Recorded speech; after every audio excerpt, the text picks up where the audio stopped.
They say blood is thicker than water, but sometimes it's not thick enough to withstand a medical crisis. When I was diagnosed with stage 3 lymphoma, I learned exactly how thin those family bonds could become when money was involved. My name is Rachel Sullivan, and until 6 months ago, I thought I knew what family meant. I was wrong. $40,000? Mom's voice cracked as she read the treatment estimate. But doesn't your insurance cover this? We were sitting in my small apartment, the afternoon sun casting harsh shadows across the hospital paperwork spread over my coffee table. Dad was pacing by the window, while my older brother Mark and younger sister Katie sat awkwardly on my second-hand couch. Insurance covers part of it, I explained, trying to keep my voice steady despite the exhaustion that had become my constant companion. But there's a cap, and with the specialized treatment Dr. Harrison recommends. Can't you get a second opinion? KT interrupted, not looking up from her phone. Find something cheaper? I closed my eyes briefly, fighting back frustration. This is the second opinion. And the third. Every oncologist says the same thing. I need this specific treatment protocol. But $40,000. Dad stopped pacing to stare at me. Rachel, that's more than our retirement savings. I know it's a lot, I said quietly, but Dr. Harrison says without treatment, I have maybe 6 months. With it, there's an 85% chance of full recovery. Silence fell over the room.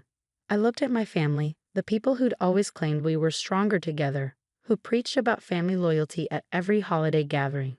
Now they wouldn't meet my eyes. What about a loan? Mark suggested finally. The bank. Already tried. I cut him off. My credits shot from the medical bills last year. Last year. Mom's head snapped up. What medical bills last year? I hesitated.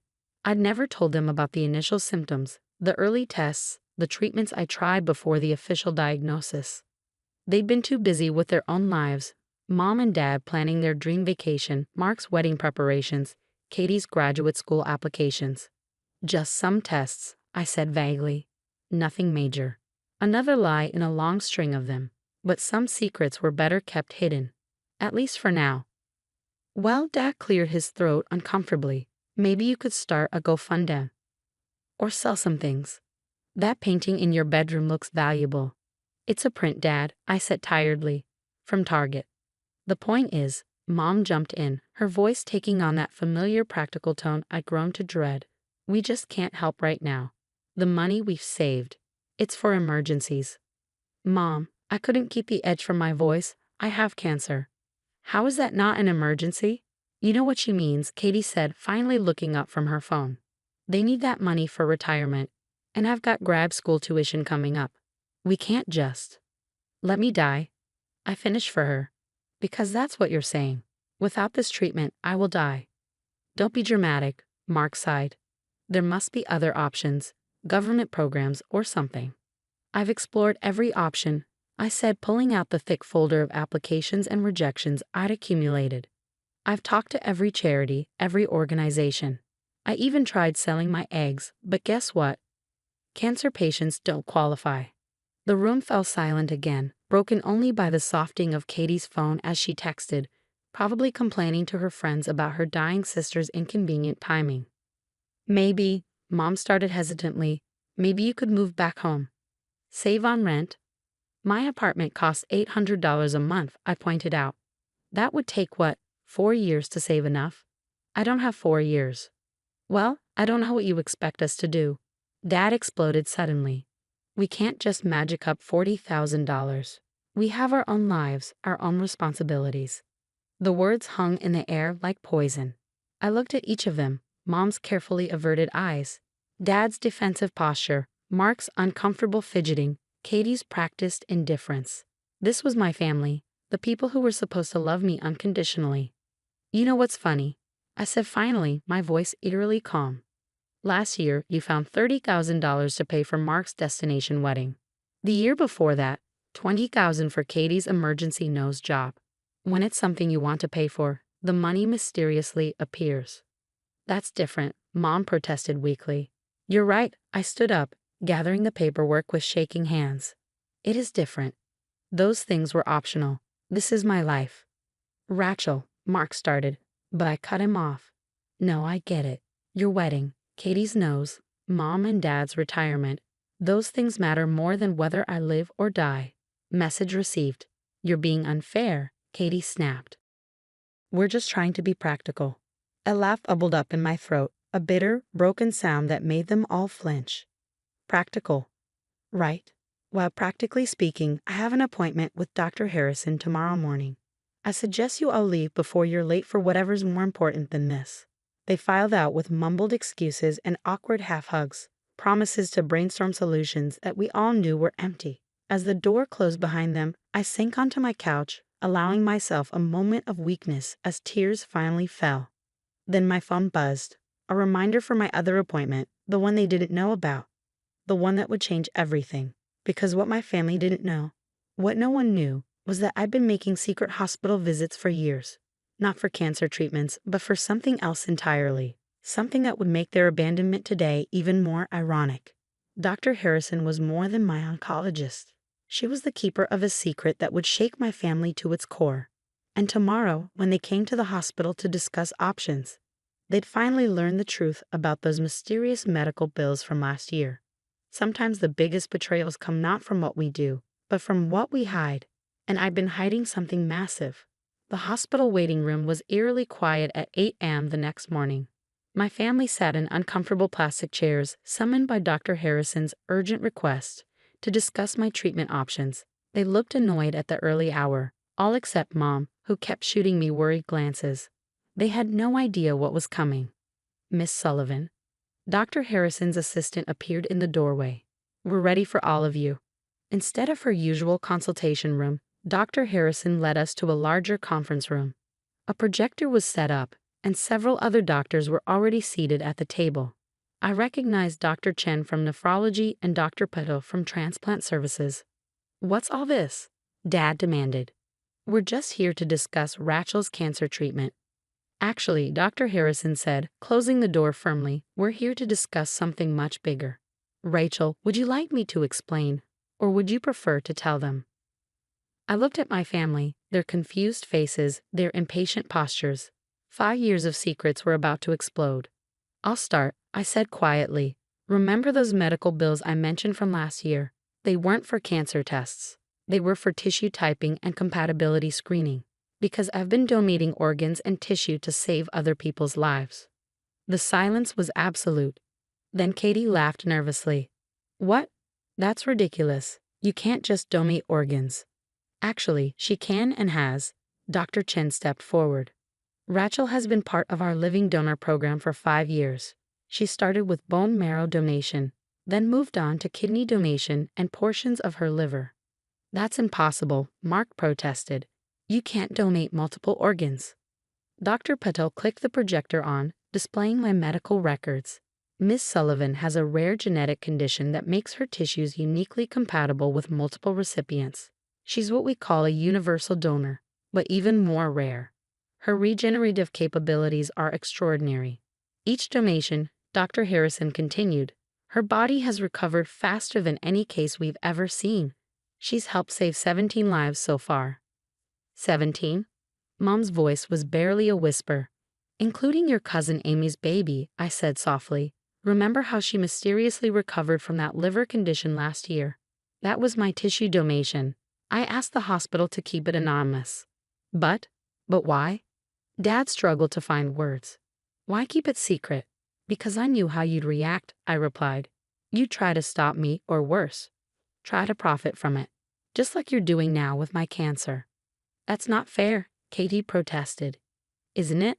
Dr. Harrison's voice was sharp. Rachel has given parts of herself to save strangers, never asking for recognition or compensation. Now she needs help and her own family is abandoning her. We're not? Mom started, but Dr. Harrison wasn't finished. Do you know what makes this situation even more ironic? She clicked to the next slide. Rachel's cancer is directly related to her donations. The multiple procedures, the strain on her immune system. She knew this was a risk, but she kept donating anyway. She chose to save others, knowing it might cost her own life. The room fell silent again as my family absorbed this. I watched their faces change as they realized the full implications. The $40,000 you won't help with? Dr. Harrison continued mercilessly. The hospital offered Rachel over $2 million to study her genetic condition. She turned it down because she didn't want to commercialize something that could help people. She chose to donate freely, anonymously, asking nothing in return. $2 million? Dad choked. Plus pharmaceutical companies offering ongoing compensation for exclusive rights to study her tissue, Dr. Patel added. She refused them all. Because that's not what this is about, I said quietly. This was never about money. It was about helping people who needed it, like family is supposed to do. Mom was crying now, mascara running down her cheeks. Mark stared at the floor, while Katie's phone sat forgotten in her lap. We've arranged this meeting, Dr. Harrison said, because the hospital board has made a decision. Given Rachel's extraordinary contributions to medical science and her service to others, we're offering to cover her cancer treatment in full. What? I hadn't known about this part. It's the least we can do, Dr. Chen smiled. You've helped advance our understanding of tissue compatibility and regeneration by years, saved countless lives through direct donation and the research your case has enabled. So you don't need our help after all, Katie said, sounding almost relieved. No, Dr. Harrison's voice could have frozen fire. She doesn't need your money, but she needed her family's support, something far more valuable that you all failed to provide. I watched my family squirm under her condemnation. Part of me wanted to feel satisfied, vindicated, but mostly I just felt tired. Rachel, Mom reached for my hand. We had no idea. That's the problem. I pulled away. You never asked. Never noticed the surgery scars, the recovery times. Never wondered why I missed holidays or why I was always tired. You were too busy with your own lives to see that I was getting pieces of myself away to help others. We can make it up to you, Dad said desperately. No, I stood up. You can't. Because this isn't about the money anymore. It's about finally seeing who you really are and who I am without you. The cancer treatment was successful. The hospital's care was extraordinary, though I suspected that had more to do with their interest in my unique biology than any real affection. My family tried to make amends. Mom brought casseroles I couldn't eat during chemo. Dad offered money I no longer needed. Mark and Katie suddenly had time to visit, though their conversation fell flat without shopping or social media to discuss. I recovered slowly, my miraculous regenerative abilities dampened by the cancer and treatment. But as my body healed, I realized something else was healing too, my understanding of what family really means. A year later, I sat in another hospital room, but this time I wasn't a patient. A young woman named Sophia lay in the bed, her new kidney, my kidney, giving her a second chance at life. Thank you, she whispered, squeezing my hand. My children will have their mother because of you. Her family surrounded her bed, their love palpable in the small room. They'd mortgaged their house trying to save her, spent every penny they had. That's what family does, they told me. You sacrifice for the ones you love. My phone buzzed. Another text from Mom asking about Sunday dinner. I deleted it without reading it. Some people are born into families. Others create their own. My real family now includes the doctors who supported my decision to donate, the recipients who honor my gift by living fully, and the researchers working to understand my condition so others might benefit. Last week, Dr. Harrison showed me the results of their latest study. My tissue donations have led to breakthroughs in transplant medicine that could help thousands. Your gift keeps giving, she said. She's right, but not in the way she meant. The real gift wasn't my tissue or organs. It was learning that true family isn't about blood relations or obligation. It's about choice. About seeing someone in need and choosing to help, no matter the cost. My biological family still doesn't understand why I won't come home, why I continue to donate despite the risks. They see only the scars, the medical bills, the empty chair at holiday dinners. But I see something else. I see the faces of 17 people who lived because I chose to help. I see their families, whole and healing. I see a legacy of hope that's worth far more than money or social status or family obligation. Sometimes the biggest betrayals show us our greatest strengths. My family's rejection led me to discover who I really am, not just a universal donor, but a universal reminder that true family is built on actions, not blood. And sometimes that's worth more than all the support they failed to give. They say the worst decisions in life are often made in moments of crisis. I learned this lesson the hard way at 35, watching my tech company slip through my fingers while spending endless nights in hospital corridors. But let me start from the beginning. I'm Michael Chen, founder and former CEO of ByteSecure, a cybersecurity startup that went from my garage to a $50 million valuation in just 4 years. Former CEO, those words still taste bitter in my mouth. The company I built with sleepless nights and maxed out credit cards now sits in my younger brother David's hands, all because I made the mistake of trusting family. The irony doesn't escape me. I built a company protecting others from digital threats, yet I never saw the threat coming from within my own family. But then again, who expects their own brother to orchestrate their downfall? Mom's diagnosis came like a thunderbolt on a clear day. Stage 4 pancreatic cancer, the doctors said. 3 to 6 months, they estimated, though their eyes suggested even that might be optimistic. I still remember standing in that sterile hospital corridor, the fluorescent lights casting harsh shadows as my world tilted on its axis. "Michael, I need you." Mom's voice was barely a whisper, her small hand clutching mine with surprising strength. "Don't leave me alone in this place." How could I say no? This was the woman who raised us single-handedly after Dad died, who worked 2 jobs to put me through engineering school, who believed in my crazy dream of starting a tech company when everyone else called it risky. She'd sacrificed everything for us. Now it was my turn to be there for her.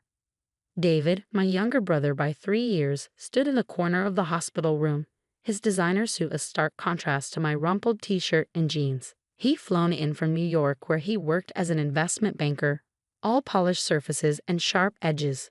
"You can't abandon the company now," he argued later in the hospital cafeteria, stirring his untouched coffee. "ByteSecure is at a critical growth stage. The board won't understand." "It's Mom," I shot back, running a hand through my disheveled hair. "She needs someone here full-time. The hospitals, the treatments, the paperwork, it's overwhelming." "Then let me help," David offered, his voice softening. "You handle Mom's care. I'll step in temporarily at ByteSecure, just until she's better." I should have seen the calculated look in his eyes, should have remembered how he'd always envied my success, how he'd made snide remarks about lucky breaks and being in the right place at the right time. But I was exhausted, worried about Mom, and desperate for a solution. "Just temporarily," I agreed, pushing away the nagging doubt in my gut. "And you'll keep me in the loop on all major decisions." David smiled, reaching across the table to squeeze my shoulder. "Of course, big brother. We're family." Family. That word would come back to haunt me. The next 3 months became a blur of hospital corridors, chemotherapy sessions, and endless consultations with doctors. Mom's condition deteriorated rapidly, each day stealing more of her strength. I spent every moment I could with her, reading her favorite books, showing her photos from my travels, reminiscing about childhood memories. Between managing her care and trying to get some sleep, I barely had time to check my work emails. David sent regular updates, but they were always vague. "Everything's fine. Board's happy. Focus on Mom." I trusted him, or maybe I was just too overwhelmed to dig deeper. Then came the shareholders meeting I couldn't attend because Mom was having a bad day. The next morning, my phone exploded with messages from the board members. David had convinced them that my extended absence showed a lack of commitment to the company. He presented himself as the stable alternative, the one who'd been keeping the ship afloat while I was distracted with personal matters. The board voted to make him permanent CEO. I stormed into his hotel room that evening, fury burning through my exhaustion. "How could you do this? This company is my life's work." David lounged in an armchair, his tie loosened but his composure perfect. "The board made their decision, Michael. They need someone fully committed to the company's future. I trusted you." "That was your choice," he shrugged, taking a sip of his whiskey. "Business is business. You taught me that." I wanted to punch him to wipe that smug look off his face. But Mom's monitors had started beeping, and I had to rush back to the hospital. By the time I returned, David had checked out and flown back to the office, my office. The next few weeks were a special kind of hell. Mom's condition worsened rapidly, and I watched helplessly as cancer consumed her body. During her lucid moments, she asked about the company, and I'd lie, telling her everything was fine. She had enough burdens without knowing how her sons had turned against each other. The morning Mom died, the sun was just rising over the city skyline. I held her hand as she took her last breath, her fingers going slack in mine. David arrived 2 hours later, his suit as impeccable as ever. "I'm sorry for your loss," he said formally, as if speaking to a stranger rather than his brother. I didn't respond. What was there to say? The funeral was a blur of black suits and murmured condolences. I noticed several board members there, shooting me awkward glances before gravitating toward David. He played the part of the grieving son perfectly, dabbing at his eyes with a monogrammed handkerchief while networking with potential investors. A week later, we gathered in Mom's lawyer's office for the will reading. David sat across from me, emanating confidence. He had reason to be confident. He'd always been Mom's favorite, the one who called regularly, sent expensive gifts, took her on luxury vacations. I've been too busy building my company to compete with his grand gestures. Mr. Patterson, Mom's lawyer for the past 20 years, cleared his throat and adjusted his glasses.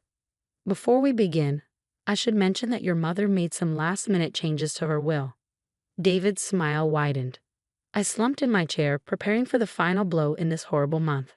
"As per the primary will, all assets and properties go to David Chen," Mr. Patterson read monotonously. David's smirk was triumphant as he reached for the documents. But Mr. Patterson wasn't finished. However, he continued, pulling out a sealed envelope. "There is a second document your mother prepared to be opened only after her death." The smirk froze on David's face. I sat up straighter, something in the lawyer's tone catching my attention. Mr. Patterson broke the seal and pulled out several papers. "This," he said, "is where things get interesting." The silence in the lawyer's office was deafening as Mr. Patterson opened the second envelope. David's confident posture had stiffened, his knuckles white as he gripped the armrests of his chair. "This document," Mr. Patterson began, his voice steady, "was recorded by your mother 3 days before her death. Along with it, she left several USB drives and a personal letter." I remembered that day. Mom had been unusually alert, insisting on speaking privately with her lawyer. I'd assumed she was just updating her will to favor David even more. "To my sons," Mr. Patterson read, "if you're hearing this, it means I'm no longer with you. David, I know what you've done." The color drained from David's face. "I may have been dying, but I wasn't blind. While Michael sat by my bedside, I watched you systematically dismantle everything he built. I saw the board meeting minutes, the altered financial reports, the emergency shareholder votes scheduled when you knew Michael couldn't attend." My head spun. Mom had known? All this time. On these USB drives, the lawyer continued reading, "You'll find copies of all original company documents, unaltered financial statements, and recordings of every conversation David had in my hospital room when he thought I was sleeping. He made quite a few interesting phone calls, planning his takeover." David jumped to his feet. "This is ridiculous. She was on heavy medication. None of this would hold up in court." "Actually," Mr. Patterson interjected, "your mother was of completely sound mind when she recorded this. We have medical evaluations to prove it. She also took the liberty of forwarding copies of everything to the SEC." I sat there, stunned, as Mom's voice continued through Mr. Patterson's reading. "Michael, my devoted son, I'm sorry I couldn't tell you what was happening. I needed David to believe his plan was working. You see, while you were taking care of me, I was taking care of you." Tears blurred my vision. Even on her deathbed, she'd been protecting me. "David," the letter continued, "I'm disappointed but not surprised. You've always wanted what your brother had without being willing to work for it. You chose greed over family, and now you'll face the consequences." Mr. Patterson pulled out more documents. Mrs. Chen filed a detailed report with the SEC documenting the hostile takeover and securities fraud. She also left instructions with the board's ethics committee. Everything should be hitting the fan right about. He checked his watch now. As if on cue, both our phones started buzzing. Mine showed messages from board members and news alerts. David's face went ashen as he read his screen. "No," he whispered. "No, no, no." I opened the news alert. "ByteSecure CEO under investigation for securities fraud. Board announces emergency meeting." "You'll find," Mr. Patterson continued calmly, "that your mother's primary will leaving everything to David was essentially a trap. By accepting it, he also accepted liability for several fraudulent property transfers he initiated while she was hospitalized." Quite clever, really. David lunged for the door, but 2 SEC agents were already waiting outside. I watched in shock as they read him his rights, his designer suit suddenly looking like costume armor crumbling away. "One last thing," Mr. Patterson said, handing me another envelope. "Your mother's actual will. Everything goes to you, Michael, including her controlling shares in Byte Secure that David didn't know about. She bought them quietly over the years, believing they might be needed someday." Inside the envelope, I found a handwritten note from Mom. "My dearest Michael, I know you'll probably be angry that I let this play out instead of stopping it sooner. But some lessons need to be learned the hard way.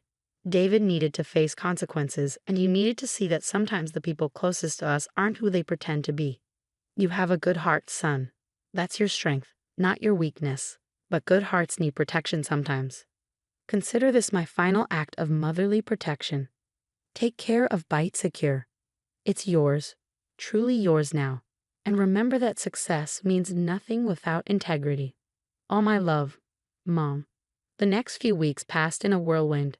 David was indicted on multiple charges of securities fraud and corporate espionage.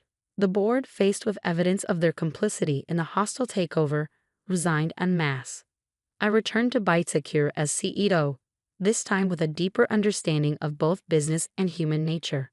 3 months later, I sat in my rebuilt office, looking at Mom's picture on my desk. The company was stronger than ever, our reputation actually enhanced by how transparently we handled the crisis. David was awaiting trial, our family permanently fractured, but the truth finally exposed. I picked up Mom's photograph, smiling at her familiar face. Even at the end, she'd been 3 steps ahead of everyone else. She taught me one final lesson. Sometimes justice comes quietly, delivered not with angry confrontations, but with careful preparation and perfect timing.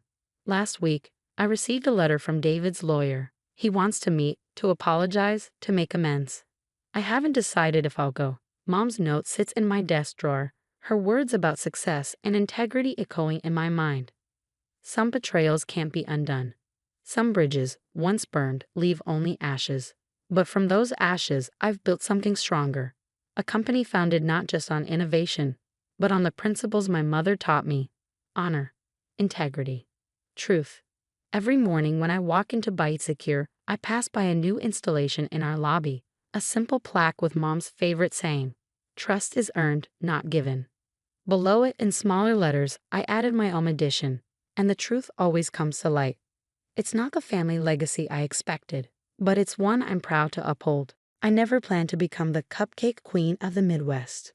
Growing up in Millfield, population 8,543, my dreams had always involved leaving, not staying.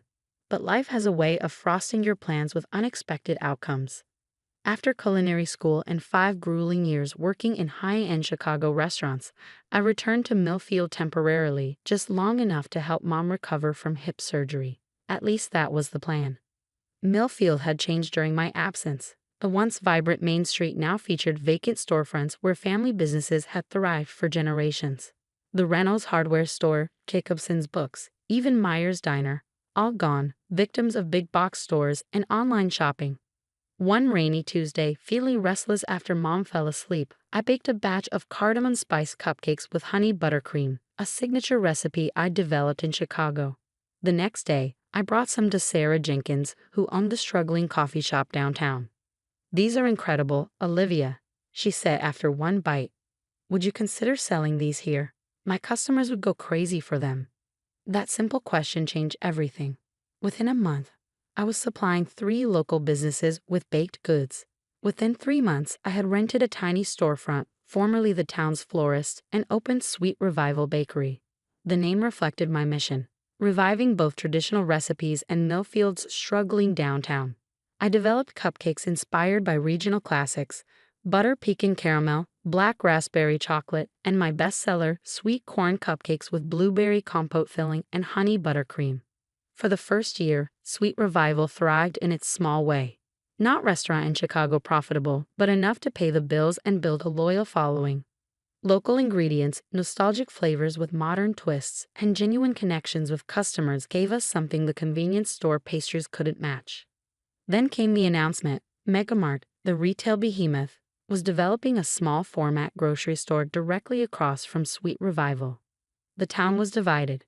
Some welcomed the jobs and convenience, others worried about the impact on the few remaining local businesses. My customers were supportive but concerned. "They'll have a full bakery department," warned Ellen Thompson, my Tuesday regular. "With those corporate prices, how will you compete?" I wondered the same thing, especially after Megamart's regional director, Bradley Wilson, stopped by one afternoon. He examined my shop with barely concealed disdain. The mismatched vintage furniture, local art on the walls, and glass cases of admittedly expensive cupcakes. "Quaint operation you have here," he said, declining my offer of a sample. "But let's be realistic. Your little bakery will be bankrupt in 6 months. We're opening across the street and nobody pays $4 for a cupcake in Millfield." I maintain my professional smile, having dealt with plenty of condescending men in restaurant kitchens. "Every business serves its own market, Mr. Wilson. I wish Megamart success with yours." He laughed as he headed toward the door. "When you fail, we'll have an assistant manager position waiting. Someone with your creativity might do well in our corporate structure." After he left, I sat down and seriously evaluated my options. Competing on price was impossible. Megamart's industrial bakery products produced in massive quantities would cost a fraction of mine. Competing on convenience was equally hopeless against a store with longer hours and one-stop shopping. That night, I called my former chef mentor in Chicago. "They'll destroy me on price and convenience," I explained. "What do I have that they don't?" "Story," Chef Marcus answered without hesitation. "Connection, authenticity. Corporate chains sell products. You sell experiences connected to people's memories and community. Double down on what makes you different, not what makes you similar." His advice sparked an epiphany. The next day, I implemented what I called the revival strategy. First, I reached out to local farmers, featuring their stories alongside the ingredients they provided. Mrs. Peterson's honey, featured in my best-selling buttercream, came with a small card explaining how her bees pollinated the same orchards that supplied our apples. Second, I introduced the Heritage line of baked goods based on recipes from local families. Mrs. Abernathy's cinnamon rolls, created from her grandmother's handwritten recipe, became our Friday special. Mr. Collins' great-grandmother's chocolate cake, adapted from his family's 1897 recipe book, became our signature celebration cake. Third, and most crucially, I invited the community into the process. We hosted monthly recipe contests, weekend baking classes for kids, and Technique Tuesdays, where I demonstrated professional methods for home bakers. The strategy required more work but minimal additional cost. The magic happened when Megamart opened with predictable corporate fanfare, Bolivin's standardized products, and employees who'd been transferred from other locations. Their bakery department featured perfectly uniform, plastic packaged cupcakes for $1.99. As predicted, many price-conscious customers flocked to the cheaper option. For 2 terrifying weeks, my sales dropped nearly 40%. Then something unexpected happened. People started coming back.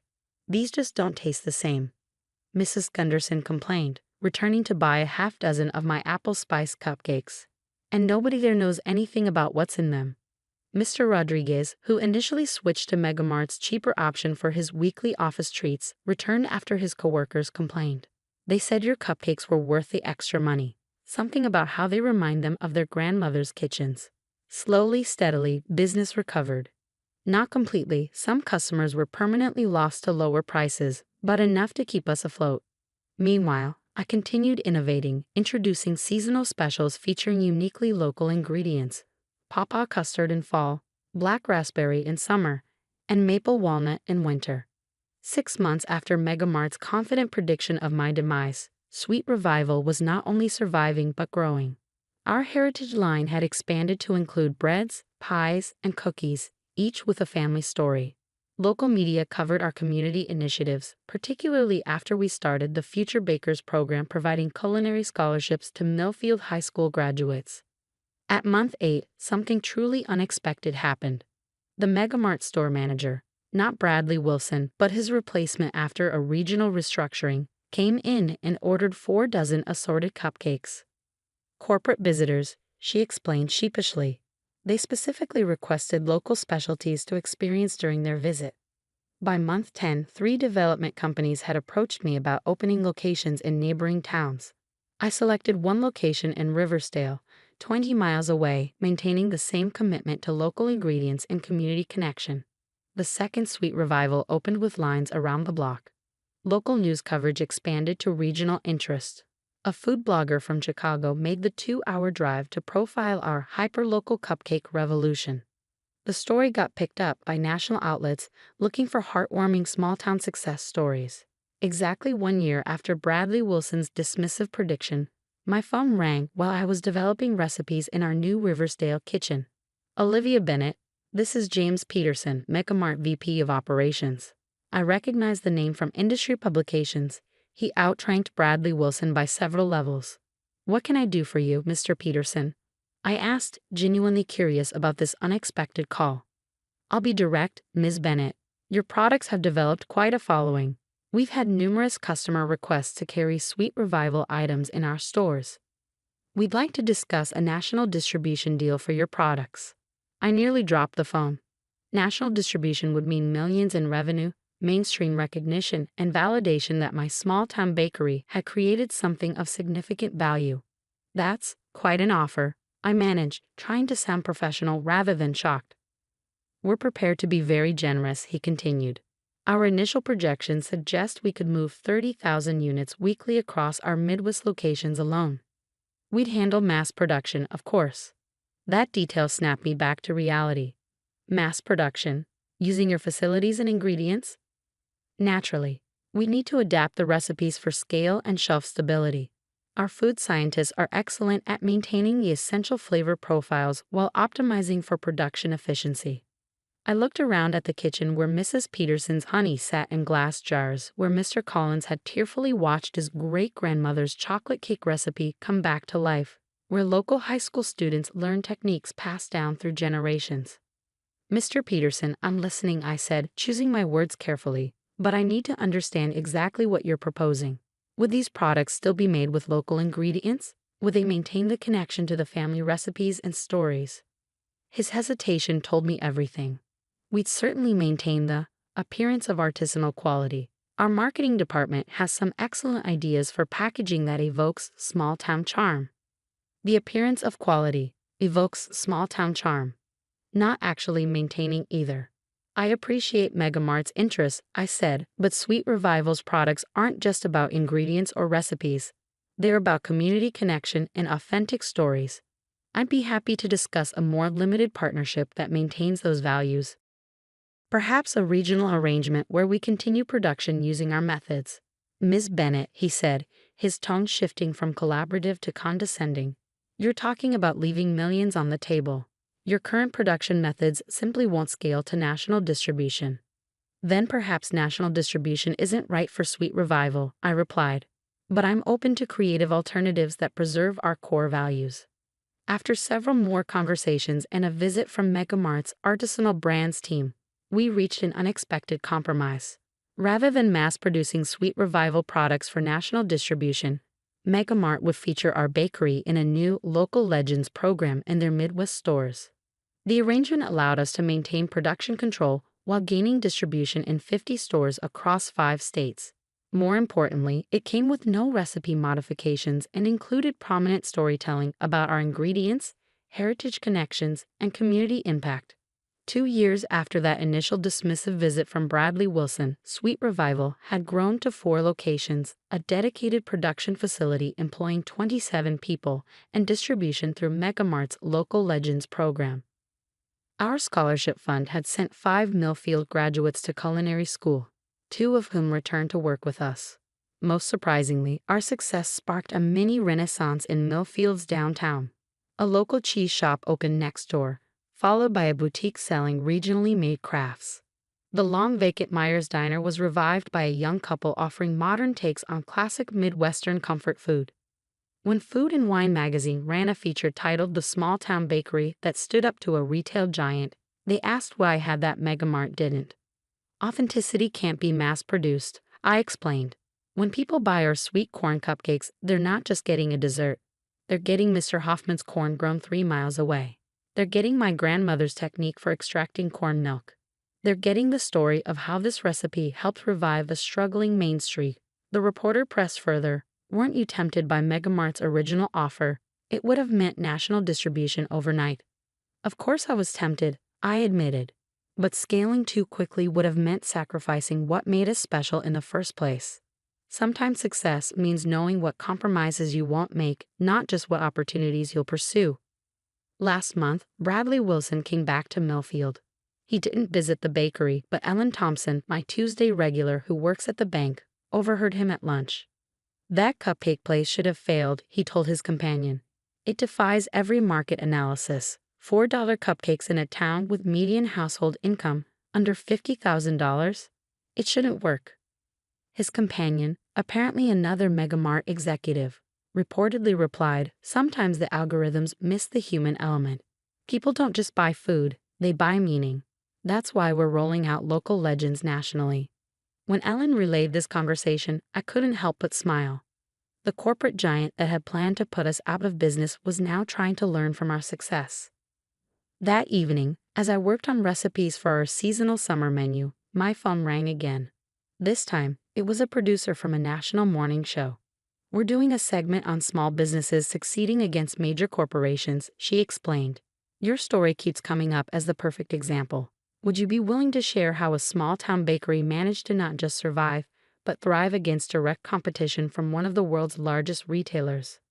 I looked around at the kitchen where it all started, now expanded but still functioning with the same core values, and thought about how to explain our journey.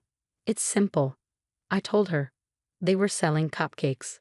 We were selling community, and it turns out people are hungry for both. The first thing they teach you in business school is to identify market opportunities.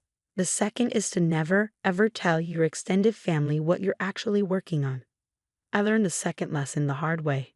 3 years ago, I left my prestigious position at Morgan Stanley to pursue what my father-in-law Gerald called a ridiculous pipe dream. My app, Secure Health, used artificial intelligence to streamline medical record systems while maintaining rigorous privacy standards. Not exactly dinner conversation material, especially in a family that measured success by corner offices and country club memberships. Data privacy in healthcare, who cares about that? Gerald had dismissed when I first explained my concept. Hospitals have been keeping records for centuries without your fancy algorithms. What Gerald didn't understand, what most people didn't understand, was that healthcare cybersecurity was about to become a multi-billion-dollar industry. I had spent 2 years at Morgan Stanley analyzing healthcare technology investments. I saw the patterns, recognized the gaping hole in the market, and knew that whoever filled it first would redefine an industry. My wife, Elaine, understood. With her background in hospital administration, she recognized the potential immediately.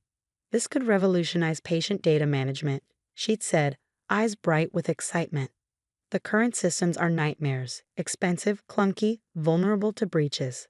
Her support gave me the courage to make the leap. We agreed to give it 3 years, living off our savings and her income as a hospital administrator. If Secure Health hadn't gained traction by then, I'd returned to corporate finance with my tail between my legs, just as her family predicted. Those 3 years were the hardest and most rewarding of my life. I assembled a small team of brilliant engineers, secured seed funding from investors who actually understood healthcare technology, and worked 18-hour days developing a platform that made patient data simultaneously more secure and more accessible to authorized users. Throughout it all, I endured the not-so-subtle digs from Elaine's family. Her father, Gerald, a retired banking executive. Her sister, Catherine, a corporate attorney, and her brother-in-law, Mark, who never tired of mentioning his executive position at a Fortune 500 company. Only Elaine's mother occasionally asked genuine questions about my work, though I suspect more out of politeness than interest. "Still playing with your computer program?" became Gerald's standard greeting at family gatherings.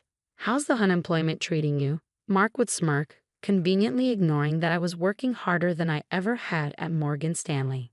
Even Catherine, who should have understood the concept of building something from the ground up, regularly suggested job openings that would provide stability and actual benefits. For 3 years, I smiled through their condescension. For 3 years, I kept the details of Secure Health's growing success to myself. The major hospital system pilot program, the glowing write-up in Healthcare Technology Review, the second round of venture funding that valued the company at $40 million. Elaine and I agreed that success would speak for itself when and if it came. Then came last Thanksgiving. The day had begun triumphantly. After months of negotiations, Meditech Global, one of the largest healthcare technology companies in the world, had made a formal acquisition offer. $300 million for Secure Health.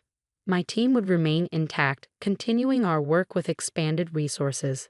I would serve as division president for at least 5 years. The paperwork would be finalized the following Monday. Elaine and I celebrated quietly that morning before heading to her parents' house for the traditional family Thanksgiving. We decided to share the news after dinner, wanting one last family gathering before everything changed. The meal progressed predictably. Gerald dominated the conversation with stories about his golf game and complaints about the economy. Catherine detailed her recent courtroom victory. Mark boasted about his company's stock performance, pointedly asking if I considered investing whatever savings you haven't burned through yet. When the conversation inevitably turned to my project, I gave my standard vague update. Things are moving forward. We're in discussions with some interested parties. Discussions? Gerald scoffed, carving another slice of turkey. 3 years of discussions. Meanwhile, Catherine just made partner. We're all concerned, Michael, Catherine added with practiced sympathy. This startup phase should have produced results by now if it was viable. Why don't we get a real job? My father-in-law sneered, jabbing his fork in my direction. 3 years of your silly little app, and what do you have to show for it? My wife squeezed my hand under the table as her sister chimed in. Some people just can't handle corporate responsibility. Not everyone is cut out for the real business world. I felt Elaine tense beside me, ready to defend me as she had countless times before. But before she could speak, my phone rang. Meditech's CEO, calling to discuss some last-minute details before Monday's signing. Excuse me, I said, standing from the table. I need to take this. Of course you do, Gerald muttered as I stepped into the study. Probably another rejection. The call was brief but significant. Meditech was actually increasing their offer to $320 million after their technical team completed a final review of our proprietary algorithms. I ended the call feeling simultaneously vindicated and exhausted by the charade we'd been maintaining. When I returned to the dining room, the conversation had moved on to Catherine's children's private school accomplishments. I caught Elaine's questioning glance and made a split-second decision. I nodded slightly, and her face broke into a radiant smile. Everyone, she said, interrupting Catherine's story about her son's debate team victory. Michael and I have an announcement. The table fell silent, all eyes turning toward us. Gerald's expression suggested he was bracing for news of our financial ruin. Instead, I placed the acquisition contract, which I brought to show Elaine's mother privately, on the table. You're right, I said calmly. The startup phase should produce results by now if it's viable. I just sold my failure for $300 million. Actually, make that $320 million as of 5 minutes ago. The silence that followed was so complete we could hear the grandfather clock ticking in the hallway. Catherine was the first to recover. $300 million? She stammered, reaching for the contract. $320 million, I corrected gently, plus performance incentives. Dinner's on me next year. Gerald's face progressed through an impressive range of emotions: disbelief, shock, confusion, and finally something approaching respect. You're serious, he managed, his voice uncharacteristically subdued. Meditech Global. Mark read from the contract, recognition dawning. That's one of the biggest healthcare tech companies in the world. Second largest, I confirmed. They're making it public next week after the paperwork is finalized. Elaine's mother was the first to offer congratulations, rising to embrace both of us. I knew you were working on something important, she said, genuine pleasure in her voice. As the news sank in, questions erupted around the table. What exactly did Secure Health do? Created a revolutionary secure platform for medical records that reduced administrative costs by 40% while enhancing privacy protection. How many employees did I have? 28 brilliant people who were now all millionaires thanks to our equity structure. Will we be moving? No, Meditech was establishing a new division headquarters in our city. Gerald, uncharacteristically quiet, finally asked the question I'd been waiting for. Why didn't you tell us any of this was happening? Elaine and I exchanged glances. Would you have understood? She asked her father gently. Or would you have called it a pipe dream until the check actually cleared? The uncomfortable silence that followed was answer enough. Later, as we were preparing to leave, Gerald approached me in the hallway. For the first time in our relationship, he seemed uncertain. "I misjudged you," he admitted, extending his hand. "And your business?" "It's healthcare data security, Gerald," I replied, shaking his hand firmly. Not exactly thrilling dinner conversation. "I should have asked more questions," he acknowledged, "instead of making assumptions." "We all make assumptions," I said. "I assumed you'd never understand what I was trying to build." He nodded slowly. "I deserve that. But I'd like to understand now, if you're willing to explain it to me sometime." It wasn't quite an apology, but coming from Gerald, it was seismic. The ride home was quiet, Elaine's head resting on my shoulder as we processed the evening. "Are you glad we told them?" she asked. I considered the question carefully. Yes and no. Part of me wanted to keep succeeding in silence. But there's something powerful about finally being seen, really seen, by people who dismissed you. "They'll never underestimate you again," she noted. "It's not about me," I replied. "It's about challenging their definition of success. Maybe next time they meet someone pursuing an unconventional path, they'll ask questions instead of making judgments." The Monday signing was surreal. Executives in expensive suits, lawyers with elaborate contracts, congratulatory handshakes, and a wire transfer that transformed our theoretical value into life-changing reality. But even more surreal was the group text I received from Gerald that afternoon. Sent to the entire family, celebrating Michael's extraordinary achievement.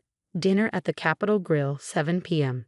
His vision and persistence have taught this old banker something about recognizing opportunity in unexpected places. Attached was an article from the Wall Street Journal's breaking news section. Meditech acquires Secure Health for $320 million, revolutionizing medical records security. The dinner that evening was different from any family gathering we ever had. For the first time, I was peppered with genuine questions about my work, my team, my vision for healthcare security. Catherine admitted she'd never really understood what I was building. Mark asked thoughtful questions about equity structuring for startups. And Gerald, remarkably, mostly listened. As dessert was served, Gerald raised his glass. To Michael, he said, his voice carrying an unfamiliar note of humility, "Who saw an opportunity none of us recognized and had the courage to pursue it. I've spent 40 years in banking thinking I understood business. You show me there's always more to learn." The validation was sweet, of course. But as I looked around the table, I realized the most valuable outcome wasn't the money or even the professional recognition. It was the fundamental shift in how this family, our family, understood success. 3 months later, Catherine's daughter announced she was deferring law school to work for a climate tech startup. Rather than objecting, Catherine called me to ask about mentorship opportunities and equity compensation structures. Gerald, most surprisingly of all, began investing in early-stage healthcare technology companies, leveraging his banking experience to help founders navigate growth challenges. "These young entrepreneurs remind me of you," he told me over golf one weekend. "They see problems the rest of us have accepted as normal." Success, I've learned, isn't measured by acquisition prices or impressing your in-laws. Real success is creating something valuable that didn't exist before. Whether it's a revolutionary software platform or a new perspective that changes how a family defines achievement. As for me, I still work 18-hour days sometimes, building the next generation of healthcare security tools. The difference is that now, when I mention a new project at family gatherings, people actually listen. The money changed our financial reality overnight, but it was the 3 years of perseverance, of building something important while being dismissed, that changed how I define my own success. And that, unlike market valuation, is something that can never be acquired or diminished by anyone else's opinion. I spent 18 months developing a revolutionary AI cybersecurity system that could predict and neutralize attacks before they happened. Nextech was supposed to be the perfect place to build it, well-funded, innovative, with all the resources I needed. What I didn't realize was that CEO Victor Carlton had a different plan. Wait until my project was nearly complete, then steal it. My name is Sophia Chin, and until yesterday, I was the lead AI architect at Nextech Solutions. I left a cushy job at Google to join this promising startup, bringing with me years of expertise and an idea I believed could change the cybersecurity landscape forever. The Precog security system, named after the precognitive beings in my favorite sci-fi movie, could identify attack patterns before they fully formed, creating defensive protocols that adapted in real time. For a year and a half, I worked 80-hour weeks, building the system from scratch.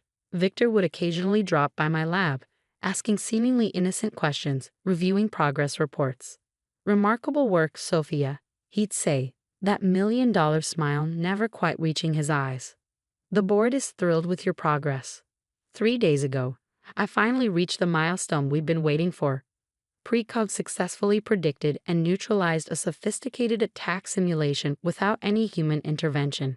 It worked even better than I'd anticipated, identifying vulnerabilities I hadn't programmed it to recognize. The AI was learning, evolving. I immediately scheduled a meeting with Victor to share the breakthrough. His assistant Megan squeezed me in for a 15-minute slot the following afternoon. When I arrived, I found not just Victor, but also the company's lead counsel, Diana Wells, waiting for me. "Sit down, Sophia," Victor gestured to the chair across from him. "Diana's just here as a formality." Something in his tone made my stomach tighten. I sat, clutching my laptop with the demo ready to go. "Before we discuss your project," Victor began, sliding a document across the desk, "we need to address some concerns about your employment agreement." Diana spoke up, her voice professionally detached. "Section 12.4 clearly states that all intellectual property developed using company resources belongs exclusively to NextTech Solutions." Of course, I nodded. "I'm aware of standard IP clauses, but Precog was initiated before I joined NextTech. I have documentation proving." "We've reviewed your prior work," Diana interrupted. "While you had a basic concept, the actual functioning system was developed here, on our time, with our resources." Victor leaned forward, dropping the pretense. "Let's cut to the chase, Sophia. Precog belongs to NextTech. The board feels your compensation package is more than fair for what you've delivered." "My compensation package?" I repeated, confusion giving way to dawning horror. Victor smiled thinly. "Your employment contract has a success bonus clause. You'll receive a one-time payment of $250,000 when Precog goes to market." Generous, considering industry standards. The betrayal hit like a physical blow. $250,000 for a system that would be worth billions. A system that represented years of my research, 18 months of my life. "Tomorrow," Victor continued, oblivious to my shock, "I'm presenting Precog to our biggest investors. We expect to secure an additional $50 million in funding. After that, we'll announce our exclusive new cybersecurity product." "You're firing me," I said flatly. "Transitioning you out," Diana corrected. "Effective immediately, with your bonus, of course." "Congratulations, your employment is terminated," Victor said with that predatory smirk I'd seen directed at competitors but never at me. "Our legal team confirms your algorithm belongs to NextTech under your contract." I should have argued, threatened legal action, made a scene. Instead, a strange calm settled over me. They expected resistance, had prepared for it. What they didn't know was that I prepared too. 6 months earlier, I discovered Victor had accessed my secure development server after hours. Nothing was taken, but the intrusion alerted me. From that moment, I began building safeguards into Precog, not just to protect it from external threats, but from internal ones too. I nodded quietly and handed over my laptop. "Of course, Mr. Carlton. Good luck with the investor demo tomorrow." Security escorted me to my lab where I packed personal items under watchful eyes. As I left the building, badgeless and carrying a cardboard box like a cliché of corporate dismissal, I smiled thinking about the special code I hidden in the presentation, set to activate exactly 10 minutes in. That night, I didn't panic or plot revenge. I ordered takeout, watched mindless television, and waited. My phone rang at 9:30 p.m. "Megan, Victor's assistant. He wants to see you," she said without preamble. "Now." "It's almost 10 p.m., I replied calmly. "He says it's urgent. A car is already on its way to your apartment." 40 minutes later, I was escorted into NextTech's conference room. Victor sat alone at the head of the table, his normally immaculate appearance disheveled, tie loosened, hair standing up where he'd run his hands through it repeatedly. "Fix it," he demanded as soon as the door closed behind me. I settled into a chair, deliberately taking my time. "Fix what, exactly?" "Don't play games, Sophia. You sabotaged the demo. I raised an eyebrow. How could I? I've been gone for 24 hours. Security watched me clean out my desk. I didn't take any devices, access any systems. Victor slammed his hand on the table. The test run crashed. The entire system started identifying bizarre threats that don't exist, generating thousands of false positives. It's completely unusable. Sounds like a technical issue, I said. Have you tried turning it off and on again? His face flushed with anger. This isn't funny. We have 12 major investors coming tomorrow, $50 million on the line. Your investors, I reminded him. Your system now, remember? Victor took a deep breath, visibly forcing himself to calm down.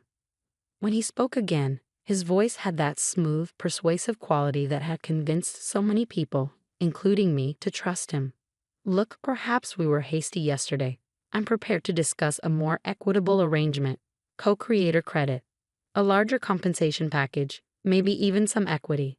I leaned back in my chair. What exactly happened during your test run? Victor hesitated, clearly weighing how much to reveal. The system seemed to turn on itself. It started identifying components of Nextech's own network as threats. Then it began generating reports, hundreds of them, documenting what it called internal ethical breaches. I couldn't help smiling. Precog is designed to identify threats, Victor, all threats. What did you do? I didn't sabotage anything. Precog is working exactly as designed. It's an AI system that learns and evolves to protect networks from malicious activity. During development, I fed it case studies of cyber attacks, including cases where threats came from inside organizations. Victor paled. You taught it to spy on us. I taught it to recognize threats wherever they originate. It's detecting something it perceives as malicious within Nextech. I wonder what that could be. Understanding dawned on his face. The system thinks I'm the threat. Not you specifically, but perhaps certain behaviors, unauthorized server access, attempts to modify creator credentials, plans to misrepresent ownership to investors. Victor's expression hardened. You can't prove any of that. I don't need to. Precog has been documenting everything for months. Every unauthorized access, every copied file, every modified document. It's all there in those reports it generated, with timestamps, access logs, and recorded keystrokes. The silence that followed was profound. Victor stared at me, calculation replacing anger in his eyes. What do you want? Full recognition as Precog's creator and primary architect. 50% ownership of all related patents and intellectual property. A board seat to oversee its ethical implementation. And $10 million in compensation for the attempt to push me out. That's extortion, he hissed. No, it's negotiation. Extortion would be me sending those reports directly to the investors and the SEC. Victor glared at me for a long moment before his shoulders slumped in defeat. The system, can you fix it for tomorrow's demo? Precog doesn't need fixing. It needs proper authorization protocols. It's currently identifying unauthorized command attempts because its creator has been removed from the authentication chain. Simple fix, actually. I pulled a flash drive from my pocket and set it on the table between us. This contains a proper authentication update that will resolve the immediate issues. Consider it a good faith gesture toward our new partnership. The contracts can be drawn up tomorrow. And if I refuse, then Precog remains broken, your investor demo fails, and those internal ethical breach reports find their way to some very interested parties. Your call. Victor reached for the flash drive. You planned this all along. No, I corrected him. I hoped it wouldn't be necessary, but after finding you in my secure server 6 months ago, I built in protections for the system and for myself. How did you know I'd try to cut you out? I stood to leave. I didn't know for certain. But Precog is designed to recognize patterns and predict threats before they materialize. I guess some of that rubbed off on its creator. The next morning, I arrived at Nextech as co-founder and chief technology officer. Victor introduced me to the investors with a strained smile that never reached his eyes. The demo went flawlessly, Precog elegantly neutralizing every simulated attack thrown at it. One investor, impressed by the demonstration, asked Victor a question that made me hide a smile. Amazing system. What inspired its development? Victor hesitated just long enough before answering. It was actually Sophia's brainchild. Her vision from the beginning. Next just provided the environment for that vision to flourish. As we fielded technical questions, my phone buzzed with a notification. Precog, now properly authenticated with my credentials restored, had sent me a private message. Threat neutralized. System integrity restored. Creator protections active. I smiled. The AI was learning faster than I'd anticipated. It had recognized an internal threat and helped eliminate it. Just as designed. 3 months later, Precog's first commercial implementation prevented a major attack on a banking network, saving the institution an estimated $340 million and establishing our system as the new gold standard in cybersecurity. Victor and I maintain a professional working relationship. He focuses on business development where his skills are genuinely valuable, while I lead technical innovation. We're not friends and never will be, but we've reached an equilibrium that works. Sometimes I wonder if I could have handled things differently, taking legal action instead of building in safeguards. But the truth is, Victor's attempted betrayal revealed something important. Technology is only as ethical as the people who control it. That lesson has become central to how we deploy Precog. Every implementation now includes robust ethical guardrails and transparency protocols. The system doesn't just protect networks, it protects itself and its users from misuse. Last week, as we celebrated Precog's successful public offering, valuing the company at $4.2 billion, a junior developer asked me the secret to building such revolutionary technology. It's not about the code, I told her. It's about understanding that the greatest security threats often come from where you least expect them.